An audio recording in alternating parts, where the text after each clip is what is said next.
Aujourd'hui à l'émission, on va visiter Hugues Saint-Laurent, un vrai mordu de vieilles choses motorisées. Bienvenue au Bleuet Mécanique!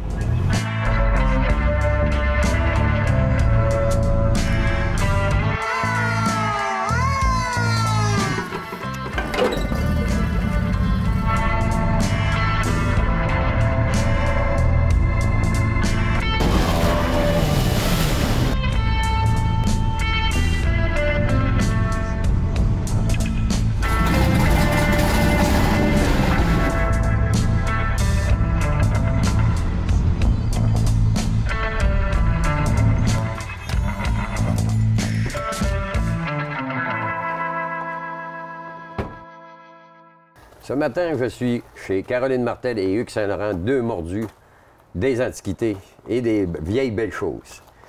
Hugues, comment c'est venu ton trip d'avoir une voiture? Ça faisait longtemps que j'en cherchais une. Et à un moment donné, il y a eu un encan d'un monsieur de Saint-Ludger-de-Milo. Les encans comme on voit aux États-Unis, là, ils vendaient tout. Gros encan avec un encanteur, la tente, deux tentes, puis toute l'affaire. Puis là, j'ai dit, tiens, par curiosité, je vais y aller. Puis j'avais vu qu'il y avait cette voiture-là à l'encan. Alors, mon plan était d'y aller, je suis allé. Et j'avais jamais fait d'encan de ma vie, Marcel. Alors moi, tu vois ça à la télé, hein, c'est les émissions d'encan, les gens. Puis là, ils m'ont montré comment faire. Là. Tu t'inscris, tu as le carton avec le numéro, puis t'as ils m'ont tout montré comment faire. Puis là, ben, j'ai dit, je vais me pratiquer. J'ai vu passer 10 airs climatisés sur une palette. Alors, j'ai dit, je vais me pratiquer un peu. Je me suis pratiqué. Puis malheureusement, je les ai achetés. Oui. Alors, ça a été moi le dernier qui a passé dessus. Alors, j'ai dit, OK, ça, je suis capable de vivre avec ça. 10 airs climatisés, là, le budget, c'était quand même pas si élevé. Puis là, maintenant, il y avait d'autres voitures. Le gars, c'était un collectionneur de voitures. Il en avait plusieurs. Puis il y avait dont un beau Ford 51. Puis il était vraiment beau et propre. Puis là, bien, maintenant, moi, il ne m'intéressait pas. Je ne mettais pas dessus. Là, je trouvais que les prix étaient bas. J'ai levé mon carton. C'est moi qui l'ai eu. Ah, aussi. Aussi. Mais avant lui. Mais là, ce qu'on ne sait pas, dans le camp, il faut que tu payes en partant. Ouais. Tu peux pas partir de là et dire ciao bye, là, puis tu peux pas te désister non plus. Alors là, j'avais 10 airs climatisés. J'avais un Ford 51. Puis là, cet auto-là arrive, puis là, tout le monde se met à bêter dessus, puis là, les enchères montent. Finalement, à la fin, j'ai comme abdiqué. Parce que là, j'ai dit, je l'aurais pas, là, ça montait trop. Finalement, j'ai relevé, là, il était sur le bord de dire 3, 1, 2, 3. J'ai levé le carton, puis là, je l'ai eu.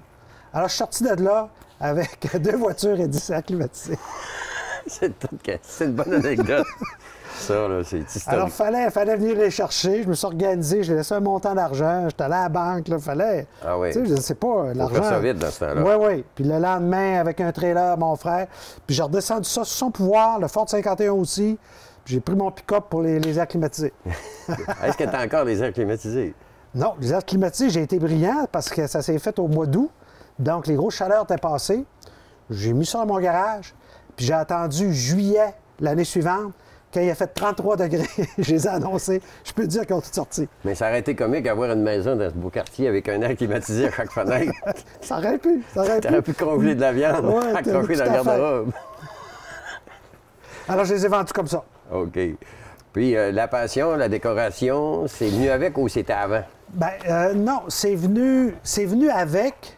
J'avais une autre résidence avant qu'un plus petit garage. Oui. Puis comme le rêve de tout bon garçon, hein, c'est d'avoir son beau gros garage puis l'organiser. Oui. Alors quand je me suis installé ici, ma nouvelle demeure, j'ai fait construire ce garage-là. Puis je l'ai fait à mon goût, avec une grosse porte large. Puis là, je l'ai décoré. Puis là, j'ai mis un salon dedans, une cuisine. On peut vivre là, oui. Si on veut. En cas de conflit, tu peux rester ici. En cas de conflit, c'est très pratique. Bon, on invite des amis, si à un moment donné, sont avec toutes les lois qu'il y a en ce moment. Alors, s'ils veulent coucher, ils peuvent coucher là. Puis c'est indépendant de ma maison. Oui, c'est ça. Alors, on est bien contents. Je trouve que c'est vraiment puis intelligemment décoré. Ah, t'es fin, c'est gentil. Je suis sûr que Caroline a mis son mot là-dedans aussi un peu. Oui, Caroline, elle frotte. Elle frotte, oui. Elle frotte beaucoup. Oui, parce que c'est incroyablement propre. C'est même plus propre que plusieurs bars ici dans le coin. Ça se peut. Ça se peut. C'est pas tout le temps. Quand je rénove là, des voitures ou mes autres patentes, là, ça vient sale. Mais c'est normal. Moi, ça demeure un garage. Oui. c'est pas une autre pièce de ma maison. Alors, moi, les autos, l'huile coule à terre, parce que ça coule tout le temps, ces autos-là. Tu le sais, Marcel, Oui. les vieilles voitures. Alors, moi, j'appelle ça c'est comme des personnes âgées incontinents. Oui. Oui, c'est un peu Ça ça. dégoûte tout le temps un petit peu. Oui. Quand tu as réparé une fuite, c'est un autre ailleurs. Alors, il faut vivre avec ça. Oui. Alors, moi, le plancher, là, c'est pas verni, quoi que ce soit. C'est un garage. Oui. Ensuite, tu as une autre passion? Oui. Oui. Présent, parce que tous tes véhicules, les beaux véhicules, ont des noms. Oui, c'est vrai, on leur donne des noms. Alors, évidemment, le Sunbeam Alpine GT Série 3 1963. Oui. Alors, lui, c'est un Sunbeam. Alors, il s'appelle Sunny. Sunny. Ouais. OK. Ensuite, j'ai Betty, une Airstream Argosy, une roulotte, Airstream Argosy 1976, donc l'année des Jeux olympiques. Oui. Elle s'appelle Betty. OK. Je vais vous la montrer tout à l'heure. Et le dernier né de la famille, qui est Archie. Oui. Alors, lui, c'est un Dodge, un campeur, Oui. un Dodge Trafco 1975 que je viens de terminer l'intérieur. Il me reste l'extérieur. Enfin, il n'est pas pire l'extérieur, Oui, il est vraiment beau. mais l'intérieur, là, je l'ai terminé en fin de semaine. Alors, ça, c'est nos véhicules. Puis les autres véhicules ont des noms, là, mais... Ah, t'as Mini. puis- J'ai Mini Cooper, j'ai Garçon, Oui. mon pick-up. OK. Garçon, lui, il s'occupe des gros travaux. D'abord, on dirait que ça a des armes pareilles, ces véhicules. Tout à fait. Puis on les appelle comme ça. On dit, Ah je oui. pars avec Mini aujourd'hui, je pars avec Garçon, je pars avec Sony. C'est clair pour nous. OK. Ensuite, tu penses-tu avoir d'autres passions, moto, antique, tout ça, non? Bien, Marcel, je dois t'avouer que j'ai fait de la motoneige pendant longtemps. Oui. J'ai toujours ma moto. Oui. Hein, elle n'est pas dans le garage, elle est remise ailleurs, mais je fais de la moto encore. Oui. Au moment fort de la pandémie, là, on était tous reclus dans nos maisons l'hiver, Oui. moi, j'avais dit à mon épouse, j'ai dit, c'est pas vrai que je vais passer l'hiver à écouter la télé. Puis je suis pas un gars de mécanique. Je Oui. connais pas ça. Honnêtement, là, regardez-moi les mains, là. J'ai les mains bien blanches, là. Je connais pas ça. J'ai pas été élevé là-dedans non plus.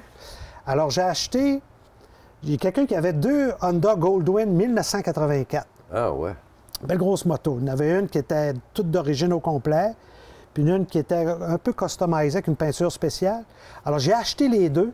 J'ai sacré ça dans le garage ici, puis j'ai dit, je vais les remonter au complet, je vais les refaire revivre. Alors, je pensais prendre une pour n'en faire rien qu'une. Finalement, j'ai été capable de remonter les deux. Alors, je me suis surpris moi-même. Oui. Alors, vous allez voir, dans le garage, j'ai l'ordinateur avec l'écran. Alors, YouTube est mon ami, évidemment. Oui. Il y a tout le temps quelqu'un, quelque part dans le monde, qui a fait ça. Là, je faisais Honda Goldwyn 84, qui a réparé telle affaire. Alors, moi, je faisais copier-coller. Je regardais ce qu'il faisait, puis je faisais la même affaire. Ah, oui. C'est comme ça que j'ai appris. C'est incroyable aujourd'hui avec les réseaux sociaux, Ouais. puis YouTube. Là, plusieurs années, j'aurais pas été capable, mais avec ça, wow. Mais ça te fait découvrir une nouvelle passion, pareil. Une petite Tout à fait. passion de l'entretien, parce que tu fais une super belle entretien, puis tu vas dans les bonnes places. Puis comme tout le monde, il faut éviter les intermédiaires. Des fois, il faut aller à la vraie place qui fait les transmissions. Il faut aller dans les bonnes places. Mais ça prend des bons contacts. Oui, je sais. Et t'en fais partie, Marcel.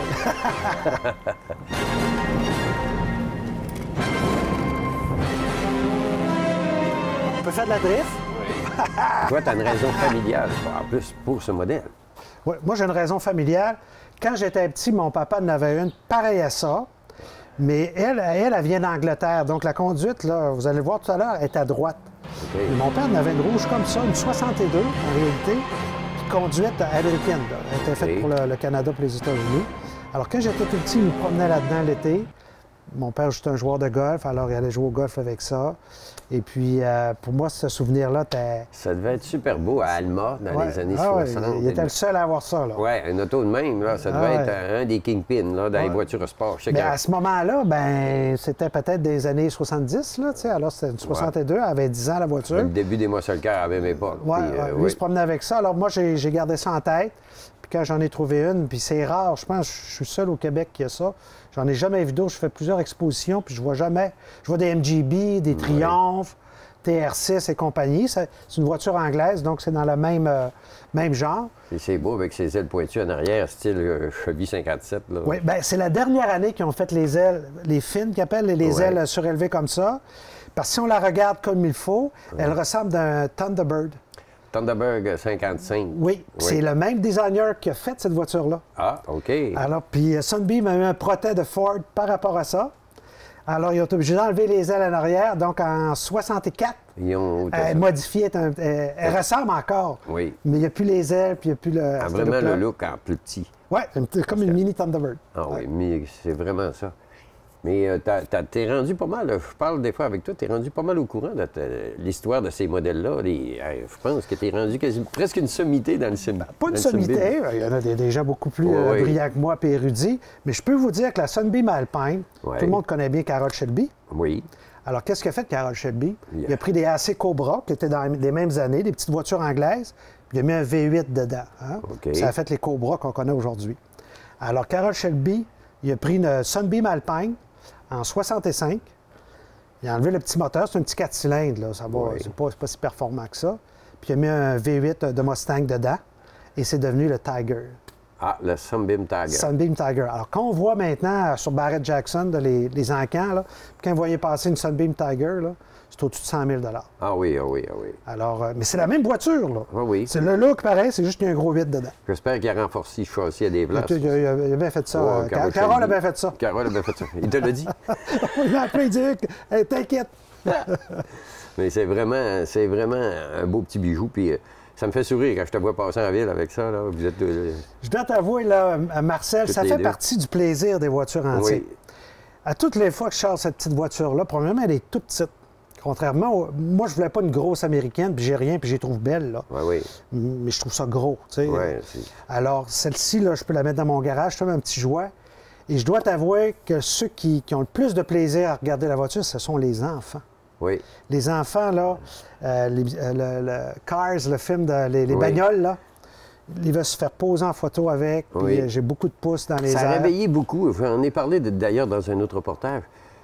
Ça a réveillé beaucoup les enfants, ce film, avec des voitures anciennes, avec des yeux. D'ailleurs, on voit dans les expositions, le monde se mettre des yeux comme dans le film Cars, dans certains véhicules qui ont été dans le film.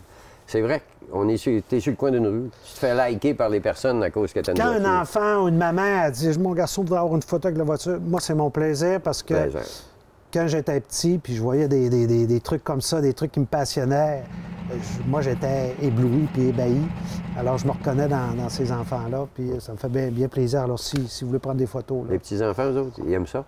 Les petits, ils sont trop petits, encore. OK, ils sont trop petits. Il ne faut pas oublier, moi, j'ai pas de ceinture de sécurité là-dedans. Ouais, Alors, quand je pars avec des enfants, les mamans sont bien inquiètes. Mais la voiture est tellement visible que la personne qui va me frapper avec ça a besoin d'être aveugle. Oui. Alors, parce que quand on se promène, là, souvent on est visible, puis je ne vais pas vite avec. Comme il n'y a pas beaucoup d'aveugles sur la route, je sais pas. T'es un peu pas mal en sécurité. Je suis pas mal en sécurité, c'est en plein ça. Puis là, je voudrais dire une dernière chose, Marcel, sur la voiture. Cette voiture-là est spéciale car c'est la première voiture de James Bond. Les gens ne savent pas ça. Tout le monde pense que c'est la Aston des DB9, DB6 ou DB9, je ne me souviens plus. Puis elle est iconique, puis elle est magnifique. Mais dans le premier film, Dr. No, James Bond conduisait cette voiture-là, en Jamaïque. Elle était bleu ciel. C'est la première voiture de James Bond. Belle mise au point. Oui. Oui, ça fait du bien, une belle mise au point. Parce qu'il y a plusieurs mises au point dans le temps d'aujourd'hui sur des vieux modèles que ça fait du bien. Exemple, une Mustang Eleonore. Le monde pense que ça a existé. C'était un nom en 72, 73, je pense, parti en 60 secondes. Le premier. Oui, le premier film. Elle s'appelait Léonard par les voleurs comme code. Fait que le monde aujourd'hui, quand il y a eu le deuxième film, une Mustang Léonard. Des charcoal avec les stripes noires. Oui, c'est ça. Le monde, ils ont tout le temps appelé ça une Mustang Léonard. Mais ça n'existait pas à Léonard. Ça n'a jamais été au catalogue de Ford. OK. C'est un peu la même affaire pour...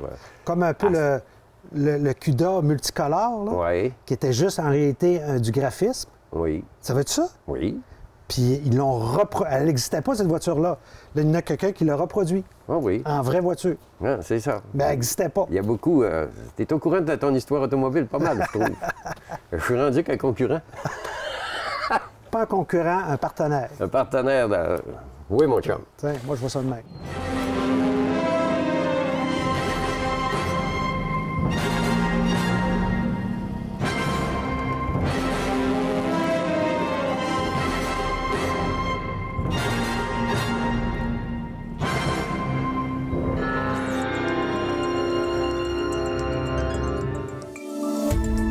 Cette émission d'Accès est appuyée par Cogeco et est rendue possible grâce à la collaboration de la communauté avec Nous TV.